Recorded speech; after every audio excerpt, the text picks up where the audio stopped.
दोस्तों, इस साल 2025 में 7 सितंबर से पितृपक्ष प्रारंभ हो रहे हैं और इस दिन पड़ने जा रहा है चंद्र ग्रहण। ऐसे में पितृपक्ष के दौरान 3 चीजें भूलकर मत खाना, वरना पितृ हो जाएंगे क्रोधित और पूरा घर हो जाएगा कंगाल। दोस्तों, अभी हाल ही में हमारे गुरुजी ने बहुत ही अच्छी जानकारी दी है चंद्र ग्रहण को लेकर। जैसा कि आप सभी देख पा रहे हैं कि इस वर्ष बहुत ही ज्यादा प्रलय का माहौल बना हुआ है। ऐसे में चंद्र ग्रहण का आना धरती पर प्रलय का कारक माना जाता है। इसी भयंकर चंद्र ग्रहण से पितृपक्ष प्रारंभ हो रहे हैं, जिसमें कि आप पूरे देश में चारों तरफ उथल पुथल देख सकते हैं। पितृपक्ष की शुरुआती दिनों में यह चंद्र ग्रहण लग रहा है, यानी कि यह चंद्र ग्रहण सैकड़ों वर्ष बाद आया है, जो कि पितृपक्ष के स्टार्ट होते ही लग रहा है। तो ऐसे में पितृपक्ष में कुछ ऐसी चीजें हैं जो भूल कर नहीं खानी चाहिए। साल 2025 में पितृपक्ष कब से प्रारंभ रहेंगे और कब तक रहने वाले हैं, और शायद यह नवरात्रि कब से शुरू होंगे और कब समाप्त होंगे, इस वीडियो में हम आपको बताने वाले हैं। तो यह वीडियो बहुत ही ज्यादा महत्वपूर्ण होने वाली है। साथ ही पितृपक्ष में ऐसे कौन से कार्य करने चाहिए जिनको करने से पितरों की असीम कृपा को प्राप्त कर पाएं और घर में धन वैभव का आनंद ले पाएं, और साथ ही इस भयंकर प्रलय से आपको कैसे बचना है, किस तरह से आप अपनी और अपने परिवार की रक्षा कर सकते हैं और पितरों को प्रसन्न करके अपनी मनोकामनाओं को पूर्ण कर सकते हैं। संपूर्ण जानकारी आज आपको इस खूबसूरत वीडियो के माध्यम से प्राप्त होने वाली है।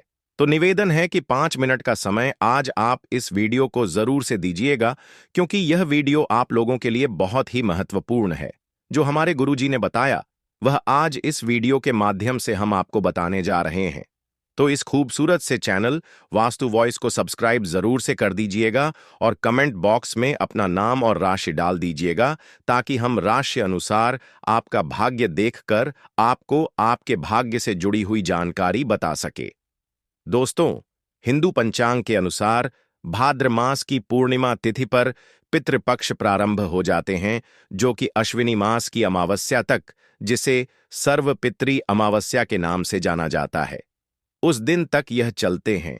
ऐसे में आपको कौन सी चीजें खानी चाहिए और कौन सी चीजें नहीं खानी चाहिए, क्या करना चाहिए, क्या नहीं करना चाहिए, संपूर्ण जानकारी आपको प्राप्त होने वाली है। जैसे कि आप सभी को बता दें कि 7 सितंबर रविवार से पितृपक्ष आरंभ होने वाले हैं, जो कि 22 सितंबर दिन रविवार को ही समाप्त होंगे और उसके बाद शारदीय नवरात्रि का प्रारंभ हो जाएगा। साल 2025 में 22 सितंबर सोमवार से शारदीय नवरात्रि का प्रारंभ होगा। तो दोस्तों, बच्चे, बूढ़े, जवान सभी इस पितृपक्ष के दौरान कुछ ऐसी गलतियां हैं जिनको भूल कर न करें और कुछ सावधानियों को जरूर से बरसे। दोस्तों, मान्यता है कि मृत्यु के देवता यमराज श्राद्ध पक्ष में पितरों को मुक्त कर देते हैं, ताकि वे अपने परिजनों से मिलकर के तर्पण ग्रहण कर सकें। पितृ जो होते हैं वह आपके जीवन में कल्याण करने वाले होते हैं। पितृ नाराज होने से घर में बहुत ही ज्यादा भयंकर से भयंकर परेशानियों का सामना आपको करना पड़ता है। भाद्रपद की पूर्णिमा पर पितृ धरती पर आ जाते हैं और 16 दिन तक धरती पर ही रहते हैं और श्राद्ध तर्पण पिंडदान ग्रहण करते हैं। दोस्तों, सर्व पितृ अमावस्या की रात्रि को जब पित्त चले जाते हैं तो आपको बहुत सारा आशीर्वाद देकर जाते हैं। अगर आप उनके स्वागत में कोई कमी नहीं छोड़ते, उनके आदर में कोई कमी नहीं छोड़ते, तो पूरे साल धन वैभव की कभी कोई कमी नहीं आती। साथ ही वंश वृद्धि की आपको जो है आशीर्वाद प्राप्त होता है। 16 दिन के इन पितृपक्ष के दौरान कुछ ऐसी गलतियां हैं जिनको भूल कर ना करें और कुछ ऐसे काम हैं जिनको जरूर से करना चाहिए। 16 दिनों में पितरों की आत्मा की शांति के लिए पिंडदान, श्राद्ध, तर्पण कर्म किए जाते हैं। तो पितरों के लिए श्राद्ध से कुछ समर्पित करना ही श्राद्ध कहलाता है। यह 16 दिन पितरों को प्रसन्न करने के साथ साथ उनकी कृपा और आशीर्वाद को लेने का सबसे खास दिन माना जाता है। दोस्तों, जैसा कि आप सभी जानते हैं, पितृपक्ष के दौरान कोई भी शुभ और मांगलिक कार्य नहीं किए जाते। शास्त्रों में पितृपक्ष के कई नियम बताए गए हैं। अगर आप उन नियमों का सही विधि और विधान से पालन करते हैं तो आपको कभी जीवन में पितृदोष नहीं लगता और ना ही कभी पितृदेव नाराज होते हैं। पितृपक्ष के दौरान शुभ मंगल कार्य करने के साथ कुछ ऐसी चीजें भी होती हैं जिनका सेवन करने से पितृपक्ष के दौरान अगर आप भूल कर भी कर लेते हैं तो आपके पितृ आपको कंगाल होने का अभिशाप दे देते हैं। दोस्तों, इसीलिए आज का वीडियो महत्वपूर्ण होने जा रहा है। इसीलिए आज 5 मिनट का समय जरूर से इस वीडियो को दीजिएगा। पितृपक्ष में ब्राह्मणों को भोजन कराया जाता है, पंचवली दी जाती है। शास्त्रों में कुछ ऐसी चीजों के बारे में बताया है जिन्हें पितृपक्ष के दौरान भूलकर भी नहीं खाना चाहिए। ऐसी चीजें खाने से न केवल पितृ नाराज होते हैं बल्कि घर में भी कई सारी परेशानियां आ जाती हैं। इस दौरान आपको इन चीजों का सेवन नहीं करना चाहिए। ब्राह्मणों को भी इन चीजों का भोग लगाना नहीं चाहिए। दोस्तों, ऐसे में हम जानते हैं कौन सी ऐसी चीजें हैं जिनका पितृपक्ष के दौरान सेवन करना वर्जित माना गया है, जिनको पितृपक्ष के दौरान पितरों या ब्राह्मणों को भोजन में भूलकर शामिल नहीं करना चाहिए ताकि आपके जीवन में कोई भी दोष न लगे। आगे बढ़ने से पहले अगर आपने अभी तक हमारे चैनल दिव्य ज्योति को सब्सक्राइब नहीं किया तो जरूर से कर लीजिएगा। और हां, जितने भी भक्त इस वीडियो को देख रहे हैं इसे अपने तक सीमित न रखते हुए शेयर जरूर से कीजिए। अधिकतर आप लोगों ने सुना होगा कि पितृपक्ष के दौरान वही भोजन बनाएं जो पितृ या ब्राह्मणों को भोग लगाएं। पितरों को पसंद आता है वही भोजन आपको उनकी आत्मा की शांति के लिए बनाना चाहिए। परंतु ऐसे में हम क्या करते हैं कि कुछ गलतियां कर देते हैं। अधिकतर घरों में लोग गलतियां कर ही देते हैं। लोगों के पूर्वजों को लहसुन प्याज पसंद होता है तो जब वे भोजन बनाते हैं तो उसमें प्याज और लहसुन डालते हैं और पूर्वजों के पसंद के हिसाब से भोजन बनाकर ब्राह्मण को वह भोजन देते हैं। जिनसे पितृ कई तरह से नॉनवेज पसंद होता है तो नॉनवेज लेकर जरूरतमंद व्यक्ति को पितरों के नाम से दान कर सकते हैं जिससे उन्हें पितरों का आशीर्वाद प्राप्त हो। दोस्तों, अगर आप भी ऐसा करते हैं तो ऐसी गलतियां करने से आपको बचना है और कैसे बचना है यह वीडियो में आपको आगे प्राप्त होगा और कौन से उपाय करके आप पितरों का आशीर्वाद प्राप्त करेंगे। शास्त्रों की माने तो पितृपक्ष के दौरान लहसुन, प्याज, मीट, अंडे का सेवन कभी नहीं करना चाहिए। पितरों के भोजन में भी इन चीजों का शामिल नहीं करना चाहिए कि शास्त्रों के अनुसार विष्णु और महालक्ष्मी जी को पितृदेव कहा गया है। पितरों का भोजन, श्राद्ध, तर्पण, पिंड, दान सबसे पहले भगवान विष्णु और माता लक्ष्मी जी ही स्वीकार करते हैं। इसीलिए तो आपको इन चीजों को करने से मनाही की जाती है। इसके बाद ही यह भोजन पितरों को मिलता है और भगवान विष्णु और महालक्ष्मी जी के पूजन में कभी भी प्याज, लहसुन और तासिक चीजों का प्रयोग नहीं करना चाहिए। दोस्तों, इतना ही नहीं, आप सभी की जानकारी के लिए बता दें कि जब हमारे पितृ धरती पर आते हैं उनका सम्मान अगर आप अच्छे तरह से करते हैं तो वह खुशी खुशी आपको आशीर्वाद भी देकर जाते हैं। परंतु हमारे जो शास्त्र है उनमें कुछ ऐसी चीजें हैं जिनको कभी भी आपको जल्दी से पितृपक्ष के दौरान घर में प्रयोग करना तो दूर, उन्हें घर में लाना भी नहीं चाहिए। इसीलिए इस बात का ध्यान रखना है। दोस्तों, श्राद्ध पक्ष के दौरान पितरों के निमित्त जो भोजन बनाएं या ब्राह्मणों को भोजन कराने के लिए जो भी भोजन बनाएं वह आपका प्याज, लहसुन के बिना ही बनाना चाहिए। पितरों के नाम से ऐसा भोजन अगर आप किसी जरूरतमंद व्यक्ति को दान देते हैं, पितरों के निमित्त जो भोजन बनाया गया है अगर वह बिना प्याज लहसुन के होता है तो वह शुद्ध भोजन की श्रेणी में आता है और ऐसा भोजन आपको आपकी मनोकामनाओं को पूर्ण करने का आशीर्वाद पितरों से दिलाता है। परंतु गलती से अगर आप इन सामग्रियों को अशुद्ध कर देते हैं तो घोर पाप लगता है। पितृदेव क्रोधित हो जाते हैं। ध्यान रखें, पितृपक्ष के दौरान आप भी प्याज, लहसुन और तामसिक चीजों का भूलकर इस्तेमाल न करें। शराब का सेवन घर में बिल्कुल न करें। दोस्तों, पितृपक्ष के दौरान बांसी भोजन न करें। 16 दिनों में बासी भोजन शैतान को प्राप्त होता है और पितृपक्ष के दौरान ना ही बासी भोजन करना चाहिए और ना ही किसी को देना चाहिए। अगर किसी जरूरतमंदी व्यक्ति को अगर आपके द्वार पर आया है उसे बासी भोजन देते हैं तो शास्त्रों में ऐसा कहा गया है कि पितृपक्ष के दौरान जब पितृ किसी भी रूप में आपके द्वार पर आते हैं और आप ऐसे में उनको बासी भोजन देते हैं तो पितरी आपको अपना श्राप देकर जाते हैं, जिससे भयंकर पितृदोष लगता है। तो इस बात का विशेष ध्यान रखना है। भोजन जब भी आप करते हैं, जिस तरह से आप भोजन करते हैं, ठीक वैसे ऐसे ही भोजन आपको सामने वाले व्यक्ति को देना चाहिए। दोस्तों, पितृपक्ष के दौरान अपने खुद के लिए वस्त्र नहीं खरीदने चाहिए। इन 16 दिनों में वस्त्रों का दान कर सकते हैं, परंतु अपने लिए वस्त्र खरीदना भी हमारे शास्त्रों में वर्जित माना गया है। इस दिन वस्त्र खरीदना अशुभ माना जाता है और पितृपक्ष के दौरान पति पत्नी को दूर बनाकर रखना चाहिए, क्योंकि इस दौरान हमारे पितृदेव हमारे घर के अंदर ही मौजूद रहते हैं। अगर आप ऐसा करते हैं तो पितृ नाराज होकर चले जाते हैं और घर में कभी वापस नहीं आते हैं, जिससे कि आपके वंश वृद्धि में परेशानियां आ जाती हैं, रुकावटें आ जाती हैं। इन 16 दिनों के अंदर खुशी खुशी पितरों का स्वागत करें, उनका आशीर्वाद प्राप्त करें। और दोस्तों, पितृपक्ष में पितरों का भोजन बनाते समय भोजन में चावल, दाल, रोटी बनाएं। पितरों के लिए सदैव पक्का भोजन बनाएं। पूरी, कचौड़ी, पराठे इत्यादि बनाएं। हलवा, पूरी बनाएं, खीर आदि बनाएं। पितरों को खीर पसंद आती है। खीर बनाकर हमें पितरों का ढेर सारा आशीर्वाद लेना चाहिए। आप ऐसे में स्वयं भी दाल, चावल, रोटी आदि खा सकते हैं, परंतु पितरों को यह चीज ना दें। लेकिन याद रहे, पितरों को जो भोजन बनाएं, ब्राह्मणों को जो भोजन कराएं, वह पक्का ही भोजन हो, जैसे कि पूरी, खीर, मूंग की दाल, कचौड़ी, जलेबी, ऐसी चीजों का भोग लगाएं।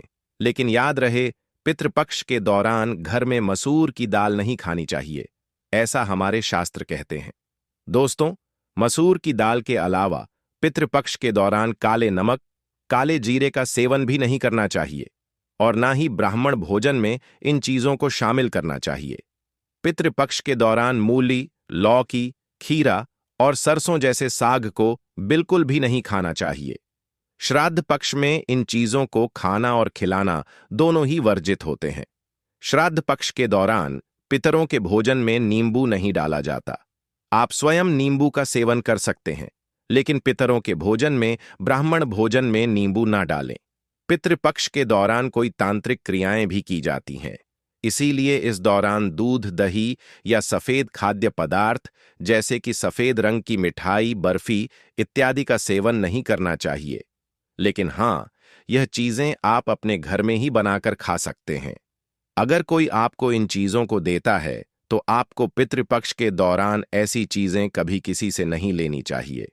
दोस्तों, पितृपक्ष के दौरान गाय के दूध का सेवन करने से बचना चाहिए, खासतौर पर वह गाय जिसने हाल ही अपने बच्चे पड़ता है। अगर आपके घर पितरी आपके घर का त्याग कर देते हैं तो वह रुष्ट हो जाएंगे, तो आपको पितृदोष लगेगा, जिसकी वजह से घर में कंगाली आती है। भगवान शिव से प्यार करते हैं तो कमेंट बॉक्स में ओम नमः शिवाय जरूर लिख दीजिए। दोस्तों, पितृपक्ष के समय में उधार देना या लेना हर व्यक्ति के जीवन में जरूरी सा हो जाता है। कोई किसी को उधार देता है तो कोई किसी से उधार लेता है।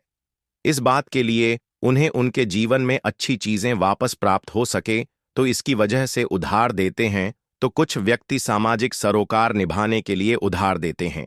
लेकिन दोस्तों, क्या आप जानते हैं, खास तौर पर पितृपक्ष के दौरान अगर आप ऐसा करते हैं तो आपके जीवन में कंगाली विद्यमान हो जाती है। इसीलिए कम से कम पितृपक्ष के दिनों में तो ऐसा ना करें। अब बात करें सबसे पहली चीज पितृपक्ष पर। सबसे पहली चीज तो यह है कि अपने पूर्वजों से जुड़ा धन या किसी भी प्रकार की कोई चीज आप किसी भी व्यक्ति को ना दें। जैसे कि हमारे बुजुर्गों द्वारा दिया गया कोई चांदी का सिक्का या रुपया, पैसा, या फिर आशीर्वाद के तौर पर दी गई कोई कीमती चीज या कोई धार्मिक वस्तु या किसी भी प्रकार की कोई निशानी और भगवान से जुड़ी पूजा की सामग्री आप भूलकर भी किसी को उधार ना दें। दान के तौर पर कभी न दें, क्योंकि माना जाता है कि अगर आप इस प्रकार की सामग्री दूसरे व्यक्ति को दे देते हैं तो आपके पूर्वज नाराज हो जाते हैं और बुजुर्ग द्वारा मिला आशीर्वाद खत्म हो जाता है। इससे पितृदोष लगता है और आपको वह नहीं प्राप्त हो पाता जो आपके पूर्वज यानी आपके पितृ जो आपके लिए करने वाले थे। तो सबसे पहले आपको इस बात का जरूर से ख्याल रखना चाहिए कि बुजुर्गों द्वारा कोई सम्मान में मिली चीज कभी किसी को ऐसे ही नहीं देनी चाहिए। इसे हमेशा अपने पास रखें। बुजुर्गों द्वारा सम्मान में मिली चीज, सोना हो, चाहे हीरा हो, मोती हो, चांदी हो, कुछ भी हो, उसे बर्बाद न करें। दोस्तों, इसी तरह पितृपक्ष को धन से भी जोड़ा जाता है। पितृपक्ष के दौरान हमारे पूर्वज साक्षात धरती पर आते हैं और उनका आगमन हमारे घर में होता है। उनका आशीर्वाद सुख समृद्धि में बदल जाता है, धन वैभव की प्राप्ति होती है। तो इस बात का ध्यान आपको जरूर रखना चाहिए कि पितृपक्ष के दौरान भूलकर भी कोई व्यक्ति आपसे धन उधार मांगने के लिए आता है तो आपको उसे उधार पैसा नहीं देना चाहिए, और ऐसे में आपको किसी अन्य व्यक्ति से उधार भी नहीं लेना चाहिए। ऐसी मान्यता है कि पितृपक्ष के दौरान आप जो पैसा उधार देते हैं या लेते हैं तो वह धन कभी लौट कर नहीं आता, बल्कि इस समय धन देने वाला और लेने वाला दोनों कर्ज में डूब जाते हैं। इससे पितरों का श्राप लगता है। दोस्तों, वहीं श्राद्ध पक्ष के दौरान हम अपने पूर्वजों का दान तर्पण करते हैं, पिंड दान करते हैं। तो ऐसे में जब हम नदी स्नान करने जाते हैं यानी गंगा स्नान करने जाते हैं तो पितृपक्ष के दौरान खास तौर पर सफेद चीजें चढ़ाई जाती हैं।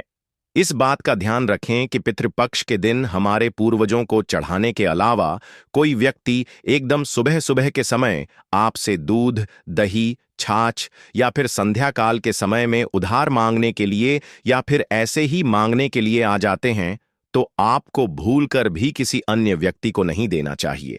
अगर आप अपने पूर्वजों को चढ़ाने के अलावा कोई ऐसा काम करते हैं तो आप अपने पूर्वजों को नाराज कर लेते हैं और साक्षात आपको अपने पितरों के क्रोध का सामना करना पड़ता है। इसलिए पितृपक्ष के दौरान लेन देन ना करें। चावल के साथ काले तिल मिलाकर दान करें और एक रोटी गाय को जरूर गुड़ रखकर खिलाएं। थोड़े से काले तिल रखकर खिलाने से पितृदोष दूर हो जाता है। तांबे के लोटे में जल में थोड़ा सा गंगा जल मिलाकर थोड़े से तिल मिलाकर पीपल की झाड़ में चढ़ाने से पितृदोष समाप्त होता है, कभी जीवन में नहीं लगता है। दोस्तों, अगर आप किसी व्यक्ति को गिफ्ट देना चाहते हैं, गिफ्ट के तौर पर कोई चीज देना चाहते हैं, तो पितृपक्ष के दौरान भूलकर भी ऐसी गलती ना करें। घड़ी या फिर आपको बाजार में कोई गणेश जी की मूर्ति लेकर नहीं देनी चाहिए। हर व्यक्ति के साथ समय अच्छा या बुरा चलता है तो आपको घड़ी तो कभी किसी से ना लेनी चाहिए, ना किसी को देनी चाहिए। अगर व्यक्ति का समय अच्छा है या आपका भी समय अच्छा चल रहा है, अगर आप किसी अन्य व्यक्ति को अपना समय दे देते हैं, घड़ी देने से तो आने वाले समय के अंदर आपको अच्छे परिणाम देखने को नहीं मिलते हैं। इस बात का ध्यान रखें। पितृवच में कुछ ऐसी चीजें होती हैं जो आपके घर की सुख समृद्धि से जुड़ी होती हैं, तो ऐसे में वह चीजें आपको किसी भी कीमत पर उधार नहीं देनी चाहिए।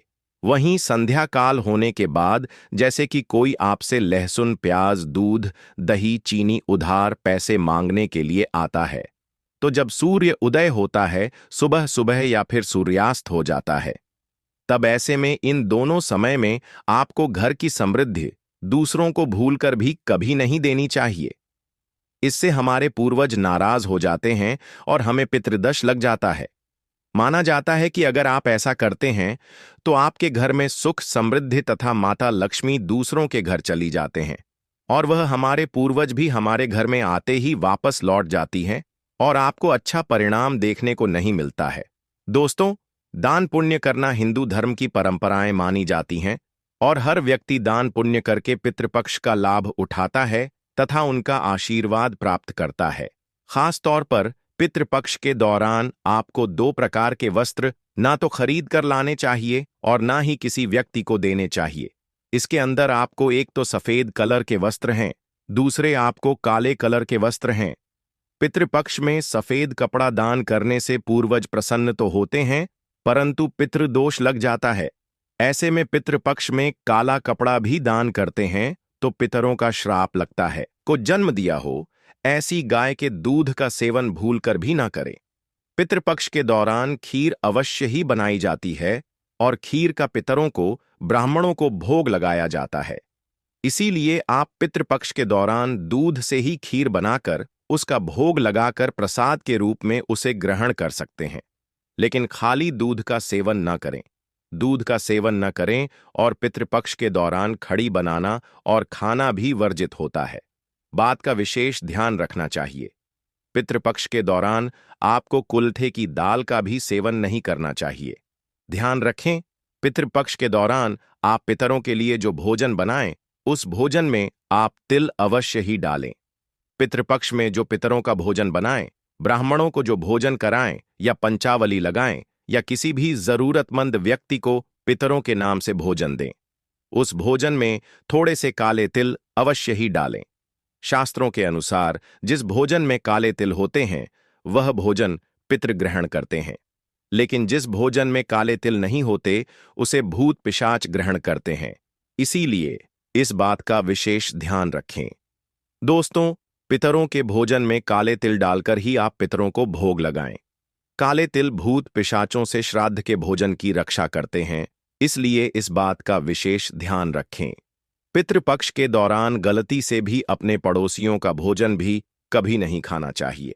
पितृपक्ष के दौरान उधार कभी किसी से पैसे न तो लें और ना ही किसी को दें। ऐसा करना भी अशुभ माना जाता है। इससे उल्टा कर्ज का बोझ और बढ़ जाता है। दोस्तों, पितृपक्ष में कोई भी ऐसा कार्य ना करें जिससे हमारे पितर नाराज हो जाएं। आप थोड़े से ही प्रयास से पितरों को प्रसन्न कर सकते हैं। दोस्तों, गरुड़ पुराण के अनुसार ऐसे कौन से व्यंजन हैं जो आपको पितरों के लिए बनाने चाहिए? सबसे पहला है दूध और चीनी से बनी खीर। जी हां, पितरों के लिए अगर आप बहुत सारे व्यंजन ना बना पाए या आपकी परिस्थिति इस अनुकूल ना हो, तो पितरों की तृप्ति के लिए आपको दूध और चीनी से बनी खीर अवश्य बनानी चाहिए, जिसमें सूखे मेवे डालकर पितरों को परोसे। इस व्यंजन से उन्हें सबसे ज्यादा आनंद मिलता है और वे प्रसन्न होकर आपके द्वार से लौटते हैं। दूसरी, कद्दू की सब्जी।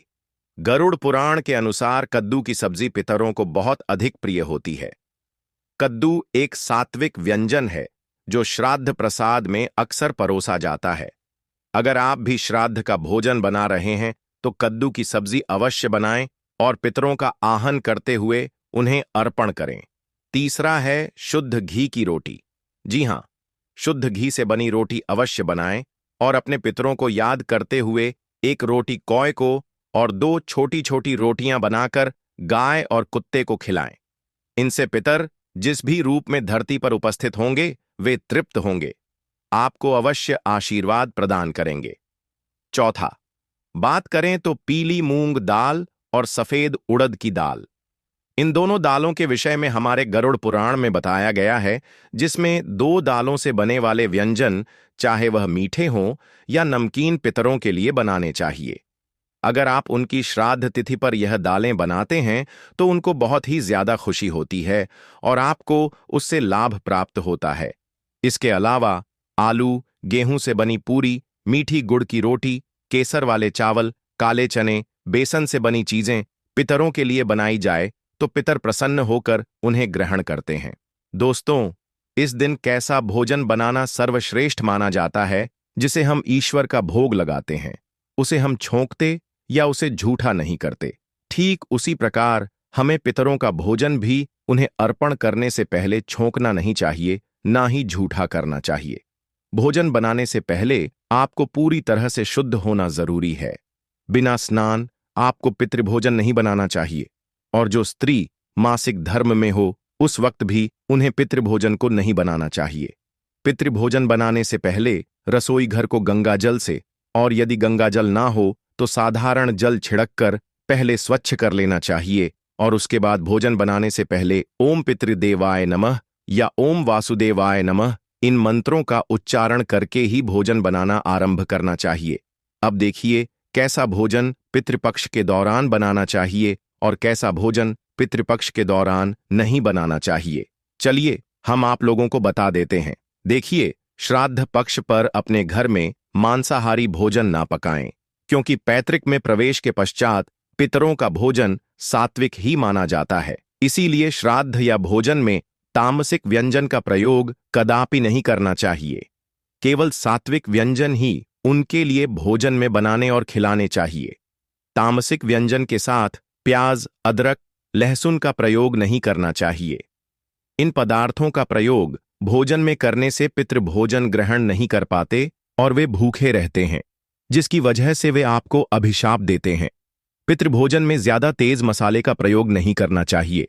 जितना हो सके भोजन को मीठा और सात्विक बनाना चाहिए, जिससे पितर उन्हें आसानी से ग्रहण कर पाएं। यह एक सबसे महत्वपूर्ण बात हम आपको बताना चाहेंगे कि हम भोजन तो परोस देते हैं या उनका भोग पितरों की तस्वीर पर लगा देते हैं या कोई गाय कुत्ते को भी खिला देते हैं, किंतु हम भोजन के साथ जल अर्पण करना भूल जाते हैं। तो सबसे जरूरी है जल अर्पण करना। पितरों को आप भोजन न भी अर्पण करें, किंतु जल का अर्पण पितृपक्ष के पूरे महीने में यानी कि 16 दिन तक जरूर करें, जिससे कि पितृ प्यासे ना रहे और पैतृक में जो पितृ जाते हैं तो वह प्यासे न जाएं और प्रसन्न होकर जाएं। अपने पितृ को भोजन खिलाकर संतुष्ट जरूर करना चाहिए। देखिए 16 दिनों में पितृपक्ष के दौरान कितना भी जरूरी क्यों ना हो, कोई आपसे इन चीजों को अगर उधार मांगता है तो भूल कर ना दें। यह 4 चीजें ऐसी हैं जिनको देने से घर परिवार को कंगाली का सामना करना